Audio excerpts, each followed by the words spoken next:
الصلاة والسلام على النبي الأمي المكي المدني التجل التام والمجل الأتم مالك الحدوث السلطان القدم أبي الأكول والنفوس والبشر وهو علة العلل أبي القاسم محمد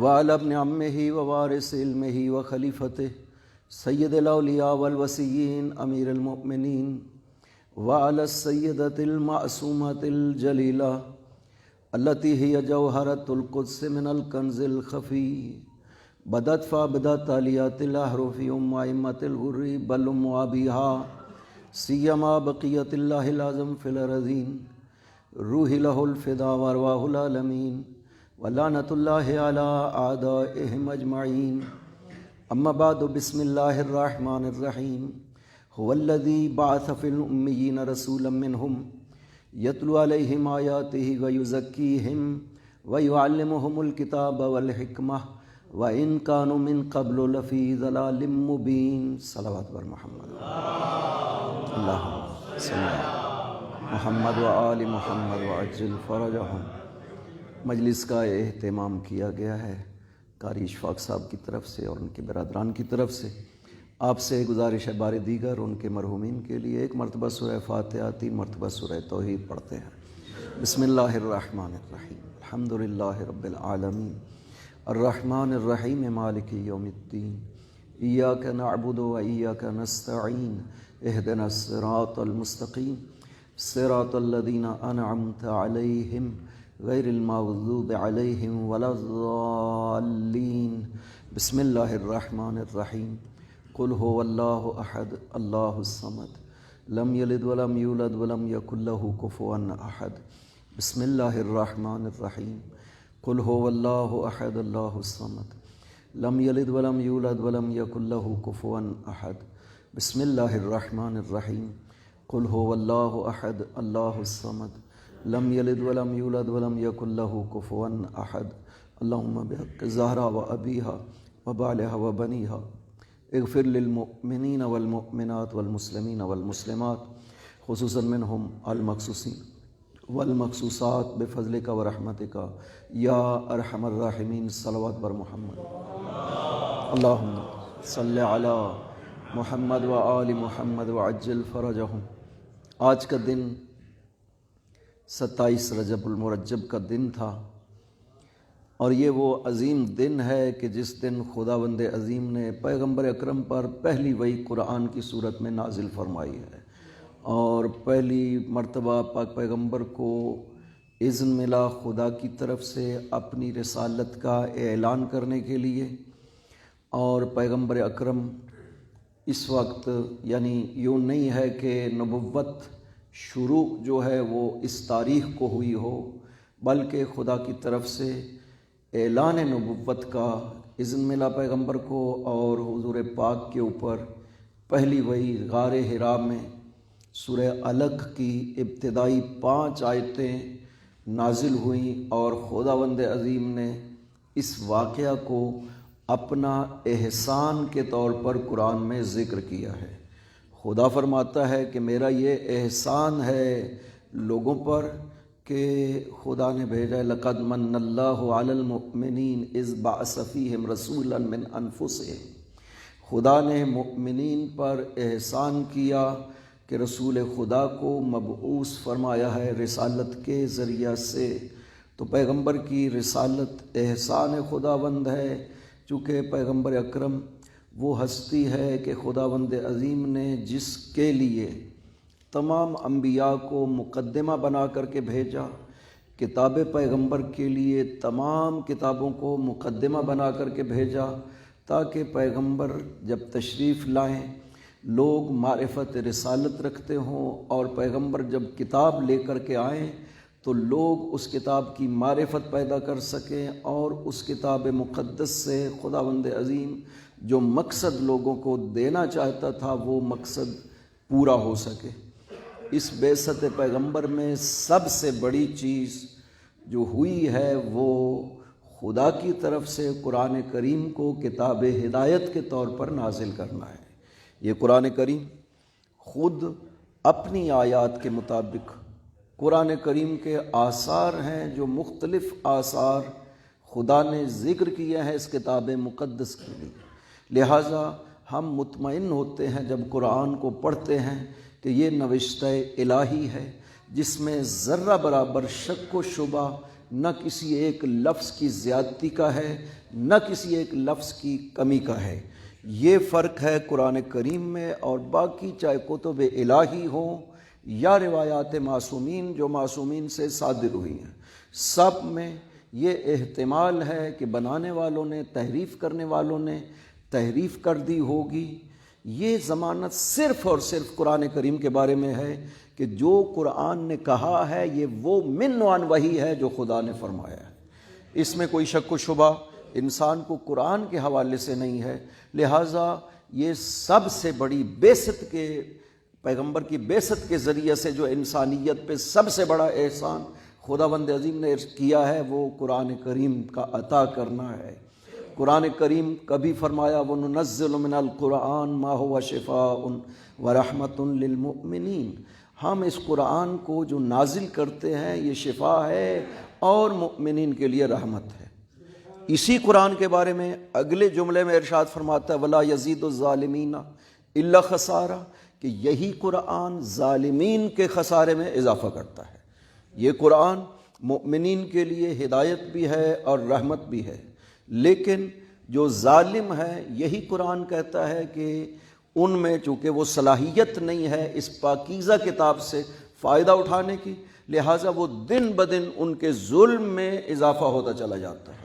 ایک اور آیت میں سورہ توبہ کی 114 آیت میں 124 نمبر آیت میں خداوند عظیم نے اس حقیقت کو ایک اور بڑے خوبصورت انداز میں بیان کیا ہے، چونکہ خدا نے کہا کہ یہ جو وَإِذَا تُلِيَتْ عَلَيْهِمْ آيَاتُهُ زَادَتْهُمْ ایمانا، قرآن کی آیات میں یہ تاثیر ہے کہ یہ جب ان کے اوپر تلاوت کی جاتی ہیں تو ان کے ایمان میں اضافہ ہو جاتا ہے۔ یہ ہے قرآن کی آیات۔ اب خداوند عظیم سورہ توبہ میں منافقین کی ایک بات کو ذکر کرتا ہے کہ وَإِذَا أُنزِلَتْ سُورَةٌ وَإِذَا مَا أُنزِلَتْ سُورَةٌ، جب ان کے اوپر کوئی سورت نازل ہوتی ہے منہم من یقول ایہم زادتہ ہذہ ایمانا، یہ منافقین کیا کرتے ہیں، بھائی تم میں سے کون ہے، مزاح کے طور پر، شوخی کے طور کے اوپر، کہ تم میں سے کون ہے بھائی یہ آیت جس کو یہ سورت اس کے ایمان میں اضافہ کر رہی ہے، یعنی خدا کی اس بات کو وہ جھٹلانا چاہتے ہیں۔ خدا نے جو کہا کہ جب آیات الہی، آیات قرآن تلاوت ہوتی ہیں تو ان کی ایمان میں اضافہ ہوتا ہے۔ اب خدا فرماتا ہے کہ جب کوئی سورت نازل کی جاتی ہے وَإِذَا مَا أُنزِلَتْ سُورَةٌ فَمِنْهُمْ مَن يَقُولُ أَيُّهُمْ هَٰذِهِ زَادَتْهُ ایمانا، کہ بھائی تم میں سے کون ہے جس کے ایمان میں قرآن نے اضافہ کیا ہے۔ اس قرآن نے اور ان سوروں نے کس کے ایمان میں اضافہ کیا؟ خدا اس کا جواب دیتا ہے فَأَمَّا الَّذِينَ آمَنُوا فَزَادَتْهُمْ إِيمَانًا وَأَمَّا الَّذِينَ فِي قُلُوبِهِمْ زَيْغٌ زَادَتْهُمْ رِجْسًا إِلَىٰ رِجْسِهِمْ، کہ وہ جو مومن ہے ان کے ایمان میں قرآن کے ذریعے سے اضافہ ہوتا ہے، اور وہ جن کے دلوں میں بیماری موجود ہے، جن کے دلوں میں مرض موجود ہے، قرآن ان کے رجس میں اور مزید اضافہ کر دیتا ہے۔ اس کا مطلب اللہم صلی علی محمد و آل محمد وعجل فرجہم، اس کا مطلب یہ ہے کہ قرآن کریم میں یہ تاثیر موجود ہے کہ اگر کوئی صاحب ایمان ہو تو اس کے ایمان میں اضافہ ہوگا، اگر کسی میں ایمان ہی موجود نہیں ہے تو خدا نے اس کا جواب دے دیا کہ تم قرآن کے بارے میں یہ کہتے ہو، ہم نے جو قرآن کو نازل کیا ہے قد جاءتکم موعظۃ من ربکم، یہ تمہارے رب کی طرف سے، یعنی مطمئن رہو کہ یہ جو کچھ ہے اس جلد کے اندر یہ وہ ہے جو خداوند عظیم نے واضح و نصیحت کے طور پر تمہارے لیے نازل کیا۔ وشفاء لما فی الصدور، تمہارے دلوں میں جو مرض پیدا ہوتا ہے یہ اس کی شفا بھی ہے، وہدن ورحمۃ للمؤمنین، یہ ہدایت بھی ہے اور رحمت بھی ہے مؤمنین کے لیے۔ جس قرآن کریم کو خداوند عظیم نے اس طرح سے بیان کیا ہے، یہ صفات اس قرآن کریم میں موجود ہیں، تو ہم اگر اس کی ہدایت سے محروم رہ جائیں تو یہ ساری کی ساری ہماری کوتاہی ہے، اور یہ بعثت پیغمبر کا عظیم ترین نعمت جو ہمارے اوپر کی گئی ہے وہ قرآن کریم کی صورت میں ہے۔ آپ دیکھیں سابقہ جتنی کتابیں نازل ہوئی آسمان سے، سب کی سب محرف، تحریف ہو گئی، تبدیل کر دیا گیا، قرآن نے بھی اس حقیقت کو بیان کیا ہے کہ سابقہ امتوں نے اپنی الہی کتابوں کو محفوظ نہیں رکھا، قرآن کریم کی حفاظت کی ذمہ داری اٹھائی ہے خداوند عظیم۔ انا نحن نزلنا الذکر وانا لہ لحافظون، ہم نے خود نازل کیا ہے ذکر کو، قرآن کو، اور ہم ہی اس کی حفاظت کرنے والے ہیں۔ تو یہ کتنا اہتمام ہوا خدا کی طرف سے، یہ ہے بعثت پیغمبر۔ خداوند عظیم نے کیوں اس دن کو احسان کے طور پہ کہا کہ میں نے مؤمنین پہ احسان کیا ہے، پیغمبر کو بھیجا ہے؟ اس لیے کہ یہ پیغمبر واقعاً وجود مقدس پیغمبر اکرم باقی نبیوں کے ساتھ کوئی مقایسہ کیا ہی نہیں جا سکتا ہے۔ آپ دیکھیے خداوند عظیم جب میثاق کا تذکرہ کرتا ہے، وَلَقَدْ أَخَذْنَا مِنَ النَّبِيِّينَ مِيثَاقَهُمْ وَمِنْكَ وَمِن نُوحٍ وَإِبْرَاهِيمَ وَمُوسَىٰ وَعِيسَىٰ ابْنِ مریم، ہم نے نبیوں سے میثاق لیا ہے، آپ سے میثاق لیا، نوح سے لیا، اولی العزم کو آپ کے بعد ذکر کرتا ہے۔ کس لیے کہ خداوندہ جب پیغمبر کا ذکر کرتا ہے تو حتیٰ اولی العزم انبیاء سے پہلے ذکر کرتا ہے، یعنی خداوند عظیم مقام رسول کو بیان کرنا چاہتا ہے کہ میں خدا بھی اس رسول کے مقام کا اتنا احترام کرتا ہوں کہ میں نے نبیوں کا نام بھی لیا ہے، اولی العزم کا، تو پہلے پیغمبر کا نام لیا، پھر ان کا نام لیا ہے نبیوں کا۔ یہ عظمت پیغمبر ہے، لہٰذا پاک پیغمبر کا مبعوث ہونا، رسالت، اعلان نبوت کرنا اس آج کے دن کو، یہ کتنی بڑی عید ہونی چاہیے انسانیت کے لیے، کتنا بڑا دن ہونا چاہیے، اس کو باقاعدہ طور پر عید کے طور پر منانا چاہیے ہمیں، کہ خداوند عظیم جس کو احسان کہہ رہا ہے۔ اور دیکھیں حضرت تشریف لاتے ہیں، حالت کیا تھی عرب میں؟ بدترین جگہ۔ نہج البلاغہ میں مولانا نے نہج البلاغہ میں خطبہ قاسیہ میں حقیقت ارشاد فرمائی کہ حالت کیا تھی وہاں پر جہاں پر پاک پیغمبر تشریف لاتے ہیں۔ بدترین جگہ، کھانے کو اچھا ملتا نہیں ہے، پینے کے لیے گندا پانی پیتا جوہر کا، دشمنی اس طرح سے چلتی ہے، صرف پانی تم نے پہلے پلانا ہے یا میں نے پلانا ہے، اس کے اوپر 14 سال تک جنگ جاری رہتی ہے، دونوں طرف سے افراد قتل ہو جاتے ہیں، مسلسل نسلیں ختم ہو رہی ہیں۔ یہ حال تھا اس معاشرے کا، اور یہ حال تھا اس دشمنی کا جو ان کے بیچ میں موجود تھی۔ خداوند عظیم نے کیا کیا؟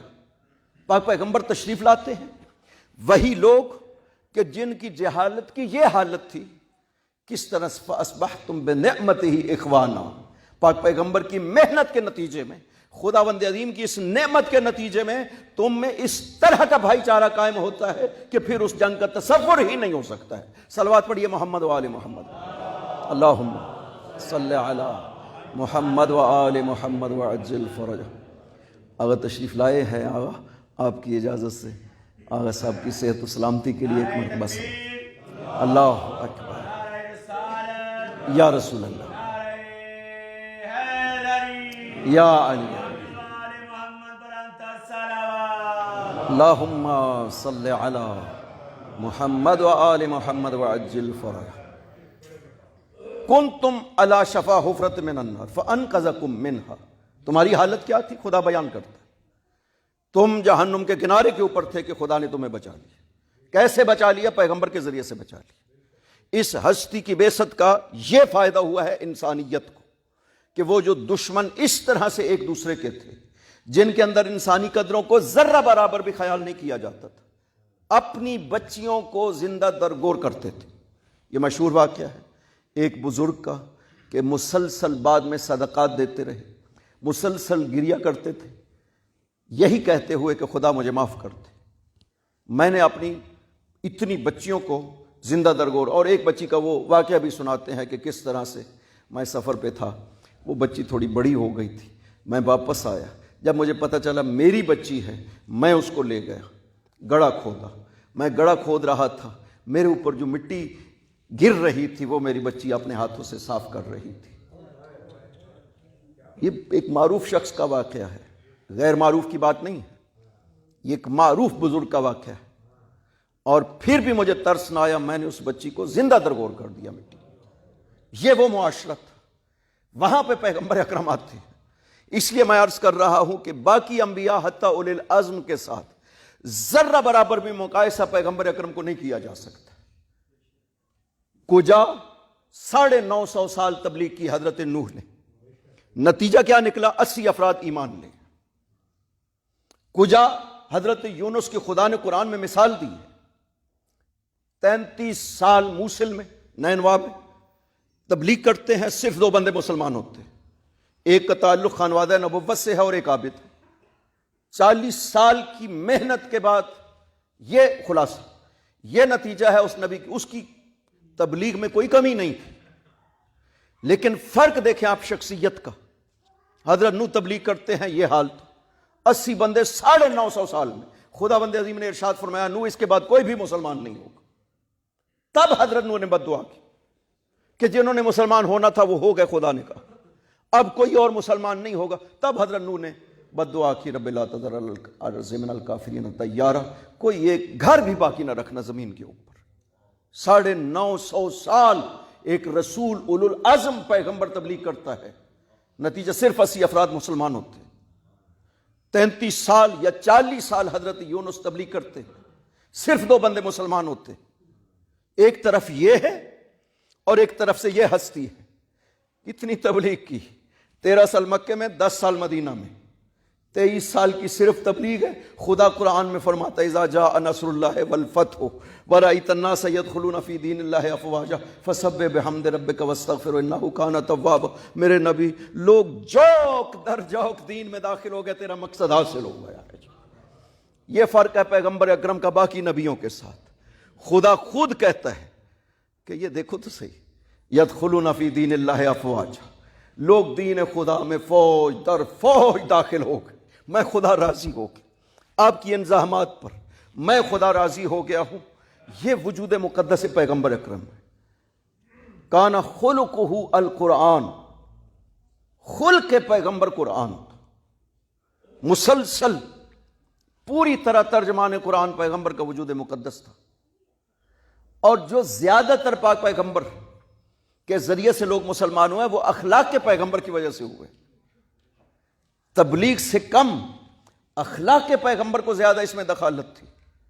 گھر سے باہر نکلتے ہیں صبح کی نماز پڑھانے کے لیے، ظہرین کی نماز کے لیے، گھر سے نکلتے ہیں، یہودی نے راستے میں روک لیا، کہا کہ میرا قرض ادا کرے۔ آپ نے ارشاد فرمایا کہ ابھی پیسے نہیں۔ اس نے کہا اگر نہیں ہے تو یہیں روک لوں گا، جانے نہیں دوں گا۔ فرمایا یہ تیرا حق ہے، میرے پاس نہیں ہے، ابھی نہیں دے سکتا۔ کہا کہ بس یہیں پہ روکے رکھوں گا۔ بیٹھ گئے وہیں پر زمین پر، اصحاب انتظار کر رہے ہیں، مسجد میں پیغمبر آئے نماز پڑھائے، دیکھا کہ یہودی نے روکا ہوا ہے، آگے بڑے بات کرنے کے لیے، فرمایا تم جاؤ اپنے کام کرو۔ سب چلے گئے، پیغمبر نے ظہرین کی نماز وہیں پہ پڑھی، اس کے بعد مغربین کی بھی وہیں پڑھی، ساری رات روک کے رکھا، صبح کی نماز بھی حضور پاک نے وہیں پہ پڑھی۔ یہ ہے اخلاق کے پیغمبر۔ صبح کی جب نماز پڑھ بیٹھے تو اس یہودی نے کہا کہ میں نے اپنی کتابوں میں یہ پڑھا تھا آپ کی وصف ہے کہ نبی بد اخلاق نہیں ہے، اس کا اخلاق بہت اچھا ہے، سختی نہیں کرتا ہے، کسی کے اوپر بے جا ظلم نہیں کرتا ہے۔ میں دیکھنا چاہتا تھا آپ ویسے ہی ہیں جیسا ہماری کتابوں میں کہا گیا ہے، مجھے کلمہ پڑھائیے، آپ بالکل ویسے ہیں جیسے خدا نے فرمایا۔ اللہم صلی علی محمد وآل محمد وعجل فرجہ۔ کلمہ پڑھا، اپنا مال پیش کر دیا، یا رسول اللہ یہ میرا مال ہے، سارے کا سارا آپ کی خدمت، جہاں چاہے خرچ کریں۔ اس طرح سے یدخلون فی دین اللہ افواجا، لوگ فوج در فوج داخل ہوئے اخلاق کے پیغمبر کی وجہ سے۔ ایک شخص آتا ہے، حضور پاک تشریف فرما ہے، حضرت نے جو عبا لی ہوئی تھی اس عبا کے کنارے پہ ایک موٹا کپڑا لگا ہوا تھا، حضرت نے عبا لی ہوئی تھی، آ کر کے اس نے عبا کو اتنے زور سے کھینچا، کہا جو تمہارے پاس مال ہے مجھے کیوں نہیں دیتے ہو؟ اتنے زور سے کھینچا کہ یہاں پہ داغ بن گیا، یہ جلد سرخ ہو گئی حضرت کی گردن کی۔ حضرت کے چہرے میں ذرہ برابر کے لیے غضب کے آثار ظاہر ہوئے۔ جبرائیل فوراً نازل ہوئے، کہا یا رسول اللہ اس کے بارے میں کوئی بد دعا نہ کرنا، خدا فرما رہا ہے کہ یہ سخی ہے، بد دعا نہ دینا اسے۔ پاک پیغمبر بالکل مطمئن ہو گئے، عادی حالت میں آ گئے، ختم ہو گئی وہ۔ شخص بڑا حیران ہوا، کہا وجہ کیا ہے؟ میں نے اتنی گستاخی کی، توہین کی۔ فرمایا خدا کا حکم آیا ہے کہ تیرے بارے میں کوئی بد دعا نہ کی جائے، اس لیے کہ تو اپنی قوم میں سخی ہے۔ اس نے کہا خدا نے بالکل سچ کہا ہے، میں اسی طرح سے ہوں، کلمہ پڑھائیے کہ میں مسلمان ہو رہا۔ یہ ہے کردار پیغمبر، یہ ہے وہ ہستی جس کو خدا کہتا ہے کہ اس کی تربیت میں نے خود کی۔ ان اللہ ادبنی فاحسن تادیبی، خدا نے خود میری تربیت کی اور بہترین تربیت کی ہے۔ اس ہستی پر وہی نازل ہوتی ہے۔ خداوند عظیم غار حرا میں پہلی وہی پیغمبر پر نازل کرتا ہے۔ یہی آج کا وہ مقدس دن ہے جس میں پیغمبر پر پہلی وہی سورہ علق کی ابتدائی 5 آیتیں وحی الہی کی صورت میں نازل ہوتی ہیں حضور پاک پر۔ یہاں پر کچھ باتیں ہیں جو مقام رسول کے بہت منافی ہیں۔ کہا گیا ہے، کتابوں میں لکھا ہے برادران کی، مقام رسول وہ بھی عظیم ہستی پیغمبر اکرم جیسی، اس کے لیے اس طرح سے لکھنا یعنی انسان کتنا جاہل ہونا چاہیے مقام رسول کے بارے میں، تبھی انسان یہ تصور کر سکتا ہے کہ جبرائیل آئے، پیغمبر کو کہا اقرا پڑھیے، فرمایا ما انا بقاری، میں نہیں پڑھ سکتا ہوں۔ پھر کہا اقرا پڑھیے، فرمایا میں نہیں پڑھ سکتا ہوں۔ پھر کہا اقرا پڑھیے، کہا میں نہیں پڑھ سکتا ہوں۔ اس نے پکڑ کر پاک پیغمبر کو اتنا دبایا کہ پیغمبر پسینے سے شرابور ہو گئے۔ گھر تشریف لے گئے، کانپ رہے تھے، لرز رہے تھے، کہا زملونی زملونی، مجھے چادر اڑاؤ، مجھے سردی لگی ہے، پتہ نہیں میرے ساتھ کیا ہو رہا ہے۔ بی بی نے پوچھا، حضرت خدیجہ سلام اللہ علیہا، اللہم صلی علی محمد و آل محمد، سوال کیا کیا ہوا؟ کہا کہ کوئی اس طرح سے آیا ہے اور اس نے مجھے پڑھنے کا کہا، میں نے کہا پڑھ نہیں سکتا ہوں، اس نے مجھے پکڑ کے دبایا ہے۔ بی بی نے اطمینان دلایا کہ نہیں، خدا آپ کو کبھی تنہا نہیں چھوڑے گا، آپ غریبوں کی یتیموں کی سرپرستی کرنے والے، آپ مظلوموں کا ساتھ دینے والے، یہ باتیں کہی۔ پھر مزید اطمینان کے لیے بی بی آپ کو لے گئی چچا کے بیٹے کے پاس، ورقہ بن نوفل کے پاس، آئیے ورقہ سے تصدیق کروا لیتے۔ ورقہ نے جب یہ سنا تو کہا کہ وہ تو جبرائیل ہے، وہ ناموس الہی ہے جو انبیاء پہ نازل ہوتا ہے، آپ پہ بھی وہی نازل ہوا ہے۔ خوب اگر ورقہ کو اتنا یقین تھا تو مسلمان ہو کے مرتا نا، وہ تو کافر مرا ہے۔ ورقہ اسی حالت میں مرا ہے، کانا قارئا للکتب السماویہ، عیسائی تھا، عالم تھا، کتب سماویہ کی قراءت کرنے والا تھا، تو وہ تو اسی کفر کی حالت میں مرتا ہے۔ جس کو اتنا یقین ہے کہ پیغمبر کو بھی اتنا اپنی رسالت پہ نہیں ہے یقین جتنا اس کو یقین ہے، پھر وہ مسلمان نہیں ہوتا ہے۔ یہ کیا توہین پیغمبر ہے، عظمت اور مقام پیغمبر، مگر اس کی اجازت دیتا ہے۔ سوال یہ ہے کہ جبرائیل کچھ پڑھانے کے لیے آئے تھے یا وہ آیات پہنچانے کے لیے آئے تھے؟ جبرائیل کا کام پڑھانا تھا یا وہ آیات پہنچانا تھا؟ اس میں اقرا خود آیت کا جز ہے، ان 5 آیتوں میں سے ایک آیت ہے یہ اقرا۔ یہ کوئی پڑھنے کی چیز نہیں کہی تھی کہ تم پڑھو، یعنی یہ جبرائیل کا اپنا کلمہ نہیں تھا کہ پیغمبر کو کہا پڑھو، یہ اس آیت کا ایک حصہ ہے جو آیتیں لے کر کے نازل ہوئے جبرائیل۔ اور پھر مقام پیغمبر کی عظمت کسی نے پہچانا ہی نہیں ہے، پیغمبر اکرم کو پہچانا ہے تو صرف آل پیغمبر نے پہچانا۔ پوچھا گیا امام جعفر صادق علیہ الصلوۃ والسلام، اللہم صلی علی محمد و آل محمد وعجل فرجہ، کہ یبنا رسول اللہ، پیغمبر پر جب وحی نازل ہوتی تھی تو ایک کیفیت ذکر کی گئی ہے کہ پیغمبر کی پیشانی مبارک پر، جبین مبارک پر پسینے کے قطرات طاری ہو جاتے، سر اتنا جھکتا تھا کہ حضور کی یہ ٹھوڑی سینے پہ لگ جاتی تھی۔ اگر کسی سواری پہ سوار ہوتے تھے تو سواری کا پیٹ زمین پہ لگ جاتا تھا۔ یہ حالت ہوتی تھی وحی میں جب وحی نازل ہوتی تھی۔ تو یہ تب ہوتا تھا جب جبرائیل وحی لے کر کے آتے تھے۔ حضرت نے فرمایا کہ جبرائیل میں اتنی جرت کیا کہ اس طرح سے وحی نازل کرے پیغمبر اکرم کے اوپر۔ یہ باب جبرائیل شاہد ہے مدینہ میں، کس لیے کہ جبرائیل وحی لے کر کے آتا ہے، دروازہ مسجد پہ کھڑا ہو جاتا ہے، پیغمبر کے اذن کا منتظر رہتا ہے، جب پیغمبر اذن دیتے ہیں تب جبرائیل مسجد میں داخل ہو سکتا ہے۔ یہ مقام پیغمبر ہے، کوئی معمولی بات ہے؟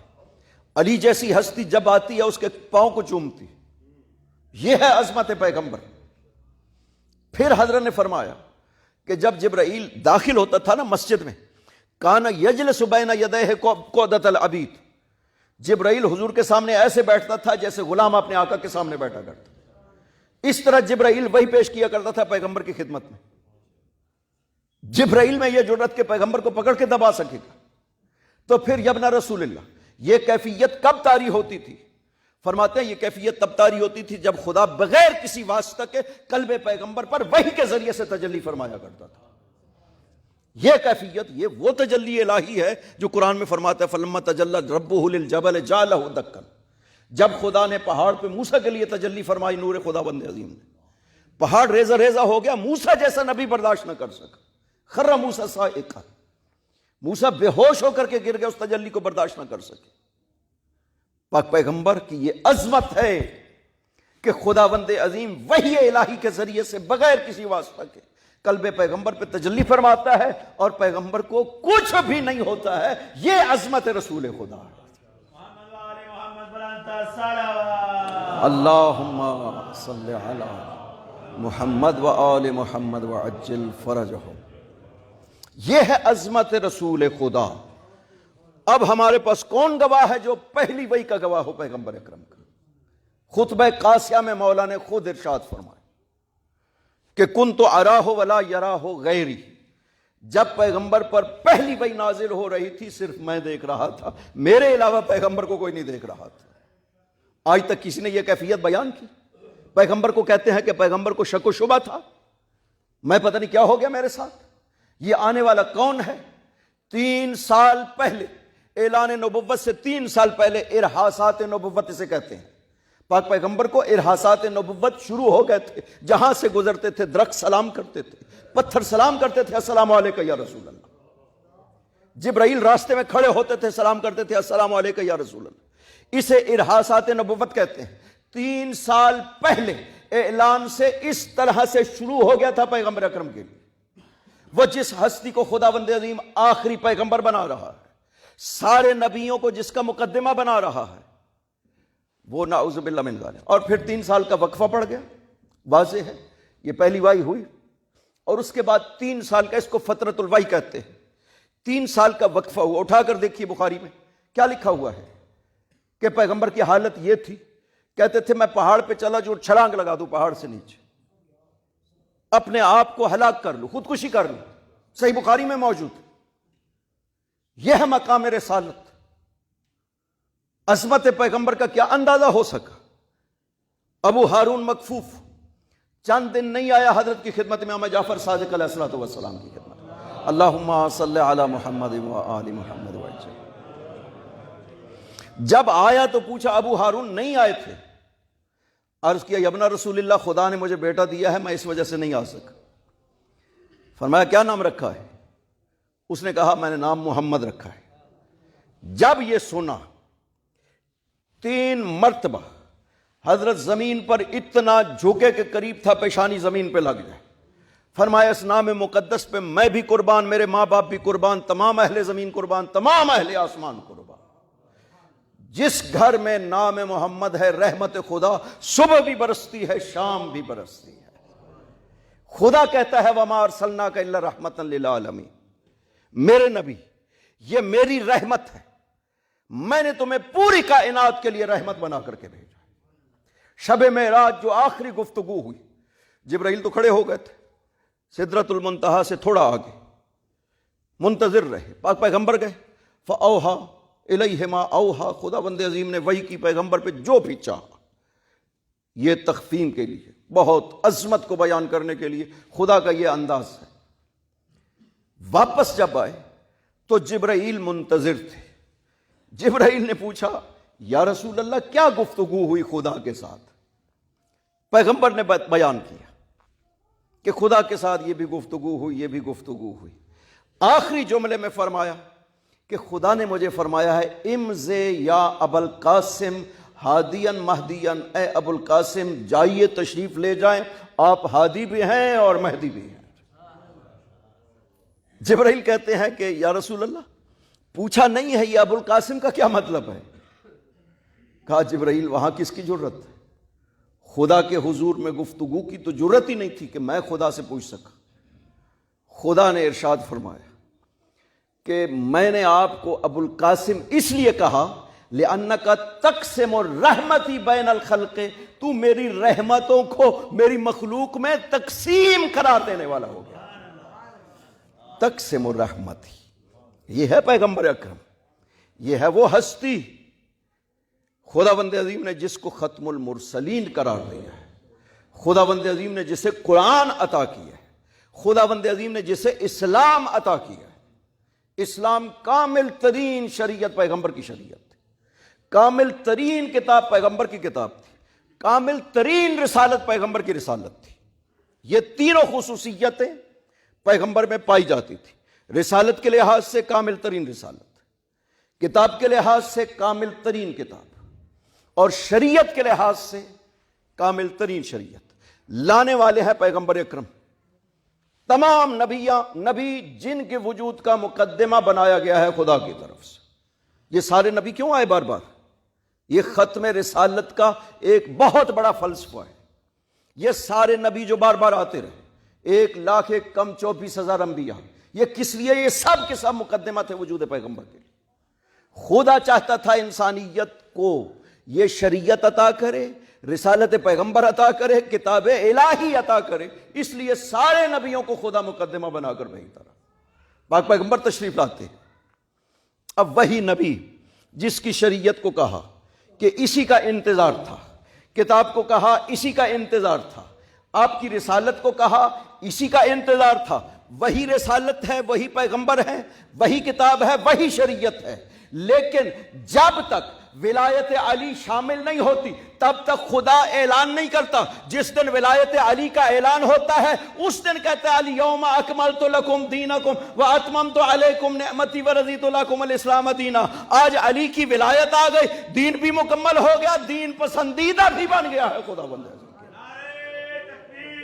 اللہ اکبر، یا رسول اللہ،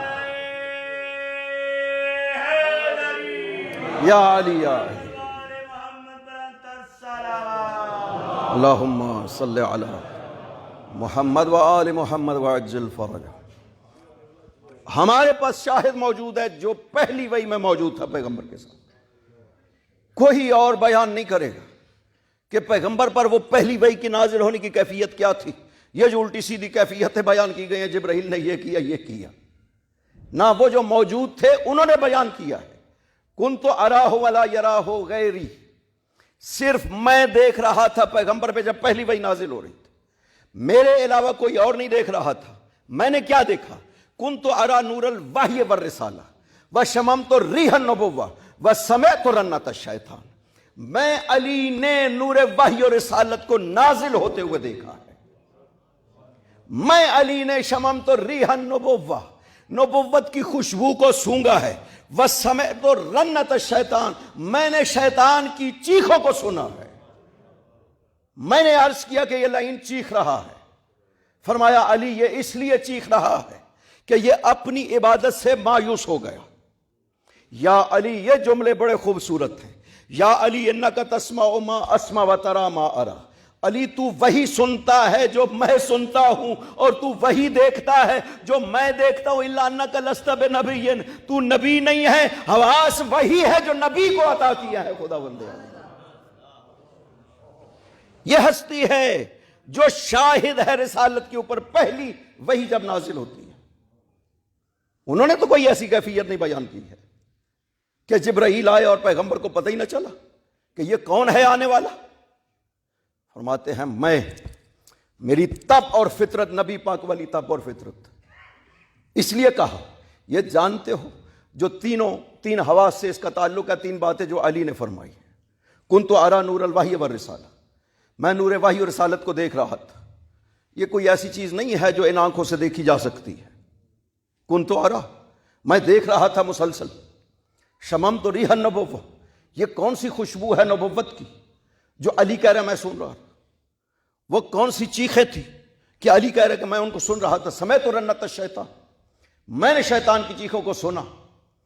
یہ عام محسوس آنکھ کان کے ذریعے سے نہیں سنا اور دیکھا گیا ہے، بلکہ یہ حواس نبوت جو خدا بند عظیم نبیوں کو عطا کرتا ہے، یہ ان حواس کا اثر ہوتا ہے کہ وہ وحی کے نور کو دیکھتا بھی ہے، خوشبو نبوت کو سونگھتا بھی ہے۔ پیغمبر میں بھی تھا اور علی میں بھی برابر موجود تھی۔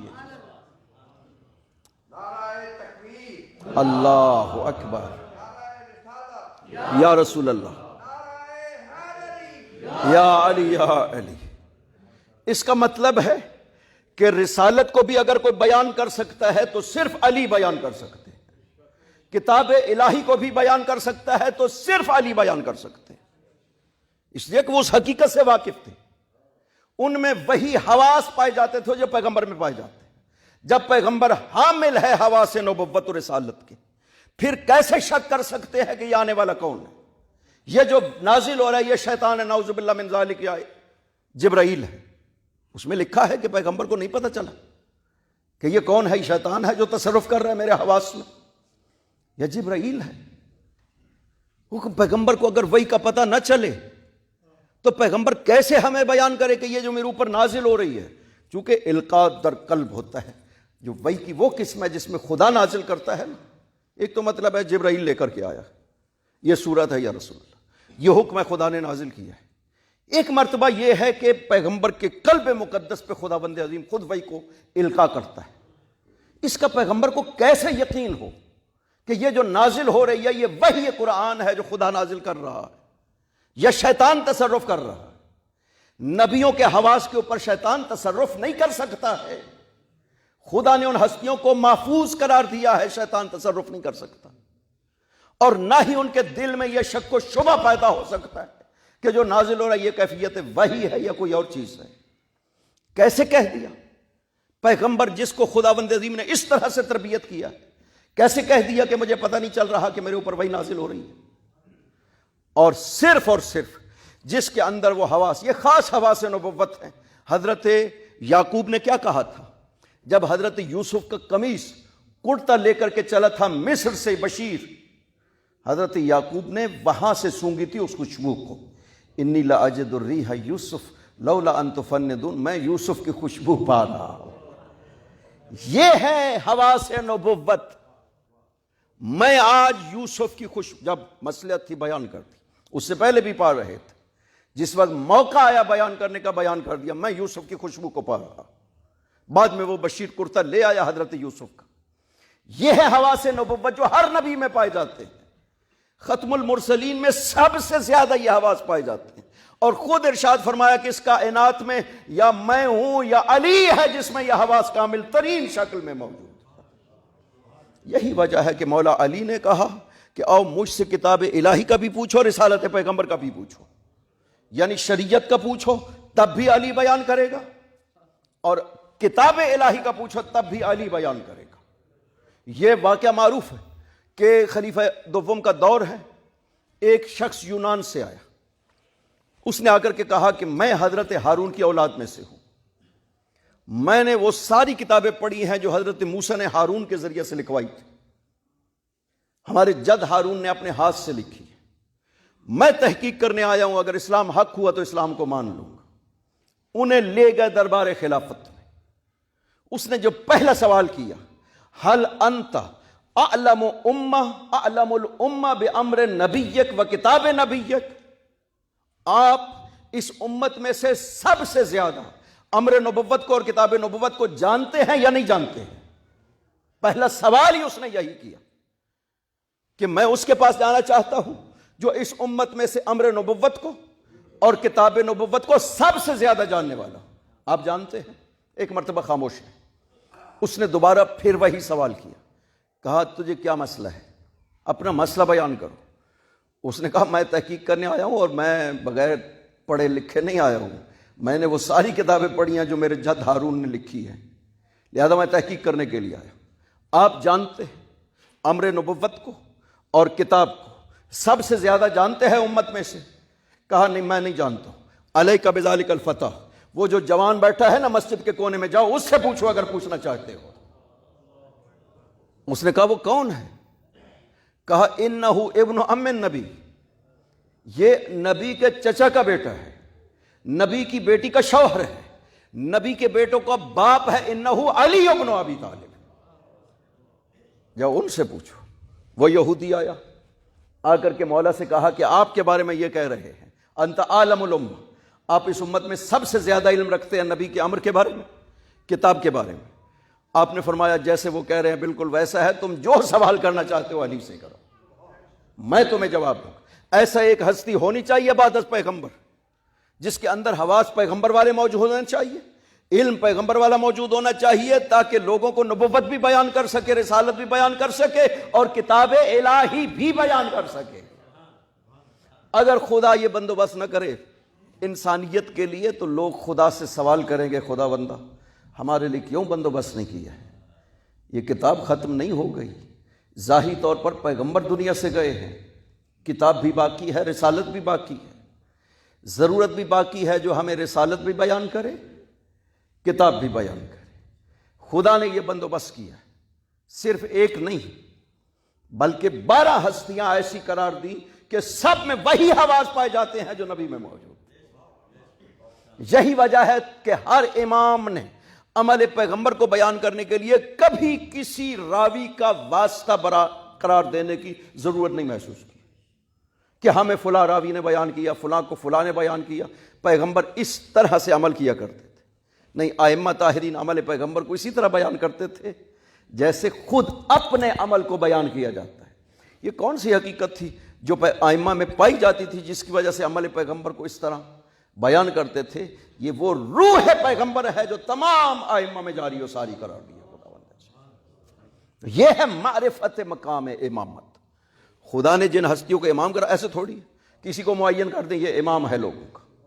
انما انت منذر ولکل قوم ہاد، یا رسول اللہ آپ منذر ہیں، ہر قوم کا ہادی ہم نے قرار دیا ہے۔ پوچھا گیا یا رسول اللہ من المنذر و من الہاد، منذر کون ہے اور ہادی کون ہے؟ سینے پہ ہاتھ رکھ کے فرمایا انا المنذر، اور علی کے کندھے پہ ہاتھ رکھ کے فرمایا ھذا هو الہادی، منذر میں ہوں اور ہادی علی ابن ابی طالب ہے جو خدا نے قرار دیا۔ یا علی یا علی، اللہم صلی علی محمد و آل محمد وعجل فرج۔ خدا نے کس طرح سے ہدایت کا بندوبست کیا تھا، لیکن امت پیغمبر نے اس ہدایت الہی کو قبول کرنے سے انکار کیا۔ اسی انکار کی وجہ سے آج کی رات حسین کو مدینہ چھوڑنا پڑا۔ مسلمانوں، حسین اکیلے چلے جاتے، بات کہہ سکتے تھے کہ حسین گئے ہیں اپنی مرضی سے۔ حسین اکیلے نہیں گئے ہیں، ساتھ بہنوں کو بھی لیا، بیٹیوں کو بھی لیا۔ قبر پیغمبر پہ جا کر کے کہا تھا نانا میں تیرا بیٹا حسین ہوں، تیری بیٹی کا بیٹا حسین ہوں۔ نانا قد ضیعتنی امتک، تیری امت نے حسین کو ضائع کر دیا۔ نانا مجھے تیری قبر کے پاس تیری امت رہنے نہیں دیتی۔ جب دربار میں ولید نے بلایا تھا نا حسین کو، وہاں پہ گفتگو ہوئی، حسین سے بیعت یزید طلب کی گئی۔ حسین نے ارشاد فرمایا کہ مثلی لا یبایع مثلہ، مجھ جیسا اس جیسے کی بیعت نہیں کر سکتا۔ واپس آئے، جب گئے تھے تو بہن دروازے کے پیچھے کھڑی رہی، جب واپس آئے تب تک بہن دروازے پہ انتظار کر رہی تھی۔ پوچھا بھیا کیا ہوا؟ کہا زینب بہن مجھ سے بیعت کو طلب کیا گیا ہے، میں نے بیعت سے انکار کر دیا ہے، ہمیں مدینہ چھوڑنا پڑے گا، مدینہ میں رہنے نہیں دیتے۔ 2 راتیں حسین جاتے رہے قبر رسول پر، 1 رات گئے تو رسول سے گفتگو کی، دوسری رات گئے تو خدا سے گفتگو کی۔ رسول سے کہا انا الحسین فرخک وابن فرختک، یا رسول اللہ نانا میں آپ کا بیٹا حسین، آپ کی بیٹی کا بیٹا حسین ہو، نانا تیری امت مجھے رہنے نہیں دے رہی ہے مدینے میں۔ دوسری رات جب گئے نا خدا سے گفتگو کی، خدایا یہ تیرے نبی کی قبر ہے، وَأَنَا ابْنُ بِنْتِ نَبِيِّكَ، میں تیرے نبی کا بیٹا ہوں۔ خدایا تو جانتا ہے مجھے کیا صورتحال پیش آئی ہے، خدایا میرے لیے وہ اختیار کر جس پہ تو راضی ہے۔ حسین تیاری بھی کر رہے ہیں مدینہ سے جانے کی۔ حسین کے بارے میں ایک راوی جو کوفہ سے آیا ہے کچھ مسئلے پوچھنا، عبداللہ ابن سنان کا دادا ہے، وہ بیان کرتا ہے کہ میں سید الشہداء سے کچھ مسائل پوچھنے تھے، مدینہ آیا تھا۔ میں اس منظر کا شاہد ہوں جب حسین مدینہ چھوڑ رہا تھا۔ کہتے ہیں حسین کی کرسی دروازے پہ لگی ہوئی ہے، جوانان بنی ہاشم لائن میں کھڑے ہوئے ہیں، ایک اونٹ آتا ہے دروازہ پہ بیٹھتا ہے، ایک بی بی نکلتی ہے اور وہ سوار ہونے کے لیے جب آگے بڑھتی ہے تو جوانان میں سے ایک جوان آگے بڑھ کر کے اس بی بی کو سوار کرتا ہے۔ حسین تشریف فرما ہے، ایک ایک بی بی سوار ہوتی رہی۔ کہتا ہے ایک مرتبہ میں نے دیکھا کہ ایک معظمہ جب در دولت سے باہر نکلی، حسین کرسی سے کھڑے ہو گئے۔ عباس آگے بڑھے، علی اکبر آگے بڑھے، انہوں نے جا کے اس معظمہ کے ہاتھ کو پکڑا۔ عباس جا کر اونٹ کے پاس زمین پر بیٹھے، وہ بی بی آئی، اس نے عباس کے زانوؤں پہ قدم رکھا، جب تک وہ سوار ہوئی حسین کھڑے رہے۔ مجھے بتایا گیا کہ یہ علی کی بڑی بیٹی ہے۔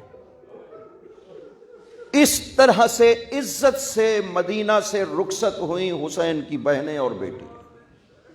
عباس موجود، بنی ہاشم کے جوان موجود، اور یہ قافلہ آج کی رات مدینے سے باہر نکلا، مکہ تشریف لے گئے۔ چند ماہ مکہ تشریف فرما رہے، 8 ذی الحجہ تک حسین مکہ میں رہے۔ 8 ذی الحجہ کو حسین نے مکہ چھوڑا اور 2 محرم کو حسین پہنچے کربلا۔ یہ کتنا عرصہ ہے؟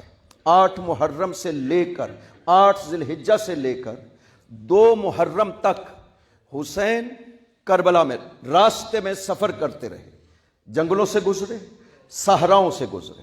مسلمانوں، حسین کے ساتھ نبی کی بیٹیاں موجود ہیں۔